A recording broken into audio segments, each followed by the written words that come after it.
এই ব্যাধিটা এত ব্যাপক আকার ধারণ করেছে, আমাদের অনেক ভাই বোন আছেন যারা এই একই প্রশ্ন আমাদের কাছে করেন যে তাদের মনে আল্লাহকে নিয়ে বাজে চিন্তা আসে, আল্লাহ সম্পর্কে নোংরা চিন্তা ভাবনা আসে, নবী সাল্লাল্লাহু আলাইহি ওয়াসাল্লাম সম্পর্কে বাজে চিন্তা আসে।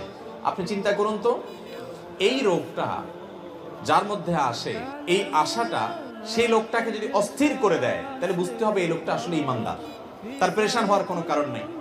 ঠিক এই একই প্রশ্ন নবী করিম সাল্লাল্লাহু আলাইহি ওয়াসাল্লামকে করা হয়েছিল। একজন সাহাবী বলেছেন, ইয়া রাসূলুল্লাহ, আল্লাহ সম্পর্কে আমার মধ্যে বাজে চিন্তা আসে, যখন আল্লাহ সম্পর্কে বাজে চিন্তা আসে আমি পেরেশান হয়ে যাই, অস্থির হয়ে যাই যে কেন আমার মনে এটা আসছে।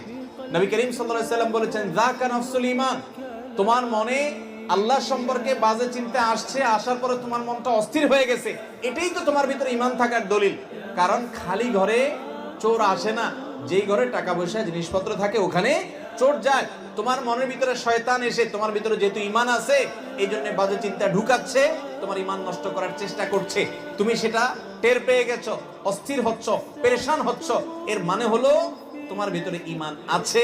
এটা ঈমান থাকার প্রমাণ, তোমার টেনশনের কারণ নাই, বরং আল্লাহ শুকর আদায় করবা। আর এটাকে একেবারেই আমলে নিবে না।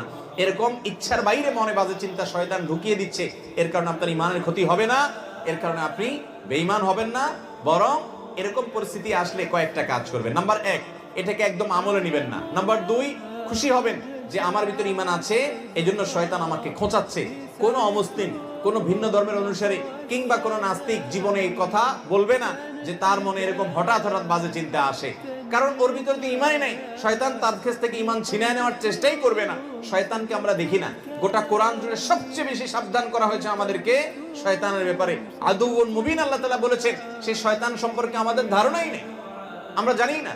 আমাদের রগে রগে সে ঢুকতে পারে, ইন্নাশ শায়তানা ইয়াজরি আহাদাকুম মাজরাদ দাম, আমাদের রক্ত প্রবাহের সাথে মিশে যেতে পারে, আমাদের উপরে প্রভাব বিস্তার করে, বাজে জল্পনা কল্পনা তৈরি করে, খারাপ পথে নেওয়ার জন্য আমাদের মনের ভিতরে প্রভাব সৃষ্টি করে শয়তানে।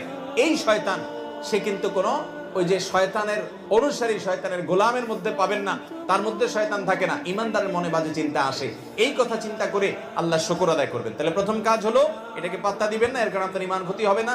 দ্বিতীয় কাজ হলো আল্লাহ শুকর আদায় করবেন, আমার মধ্যে ঈমান আছে দেখেই আমার মধ্যে এগুলো আসছে, নবীজি বলেছেন সেটা।